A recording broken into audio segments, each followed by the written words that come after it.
देश में इतना तो गरीब का नलका भी लीक नहीं होता है जितना इस देश में पेपर लीक के खबरें सामने आ रही हैं।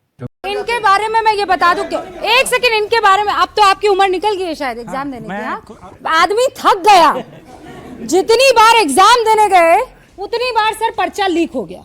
अब क्या करते हैं आप? अभी मैं गलगोटिया यूनिवर्सिटी में प्रोफेसर हूँ। लो जी, आप प्रोफेसर बन गए। हाँ। मेरा एक सवाल है सर से। सर ने कहा कि ह्यूमन इंटरवेंशन कम होना चाहिए, तो हम इंफ्रास्ट्रक्चर पे नहीं, पहले आप मुझे अपना पर्सनल एक्सपीरियंस बताइए, कहाँ कहाँ गए, कब कब पर्चा लीक हो गया? मेरे कोई स्टूडेंट अच्छे से पढ़ता है तो वो एग्जाम में 70 से 80% मार्क्स लाता है और फिर एग्जाम देने के बाद पेपर लीक की खबरें सामने आ रही है और पेपर लीक की वजह से फिर एग्जाम को कैंसिल किया जा रहा है। आप अंदाजा लगा सकते हो कि उस स्टूडेंट पर क्या बीत रहा होगा कि जो एग्जाम दे रहा है वो 80% मार्क्स लाता है और फिर अगले दिन उस एग्जाम को कैंसिल किया जा रहा है। हमारे लिए पेपर लीक को समझना बहुत ज़रूरी है, इसलिए क्योंकि इसका डायरेक्ट इम्पैक्ट पड़ता है हमारे स्टूडेंटों के कैरियर के ऊपर। जब आप इस प्रॉब्लम के बारे में ढंग से सोचोगे तो आपको ये प्रॉब्लम बेकार लग जाएगी। हमारे देश में हम पेपर लीक को पूरी तरह से रोक नहीं सकते हैं, अलबत्ता हम पेपर लीक को मिनिमाइज कर सकते हैं। कि किसी भी शहर में जाओगे तो आपको लाखों स्टूडेंट्स मिलेंगे जिन्होंने जवानी के कई साल सरकारी नौकरी के एग्जाम को पाने के लिए खर्च किए हैं। एक एनालिसिस ने दिखाया कि एक एवरेज स्टूडेंट 3 साल और 3 महीने सरकारी नौकरी को पाने के लिए खर्च करता है।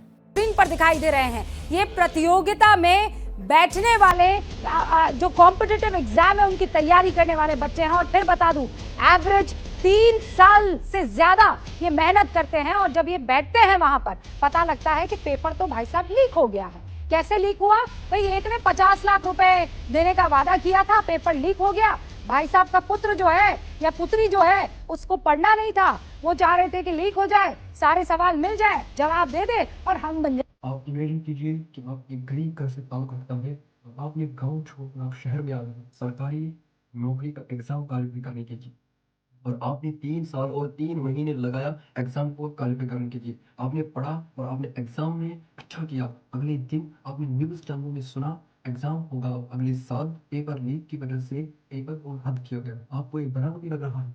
आप एग्जाम को लीजिए, Gujarat panchayat service selection board जिसका पेपर 3 बार लीक हुआ है।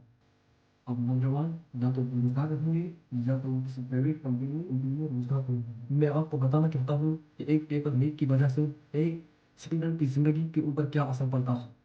ये बस स्टूडेंटों की पैसों की बात नहीं है, स्टूडेंटों की मेंटल हेल्थ की भी बात है। इसी वजह से हजारों एस्पिरेंट सड़कों पे आकर प्रोटेस्ट करते हैं। एनसीआरबी डाटा के मुताबिक हमारे देश में 8% स्टूडेंट्स का मौत सुसाइड की वजह से होता है। रिपोर्ट्स ने दिखाया है यही बहुत बड़ा कारण है एग्जामिनेशन। मैं आपको बताना चाहता हूँ कि एक पेपर लीक की वजह से एक स्टूडेंट की मेंटल हेल्थ पर क्या असर पड़ता है। हमको अपने देश में पेपर लीक की प्रॉब्लम को खत्म करना होगा, लेकिन हम इस प्रॉब्लम को पूरी तरह से खत्म नहीं कर सकते हैं क्योंकि समाज में ऐसे अनासर मौजूद है जिनकी वजह से प्रॉब्लम हो रही है।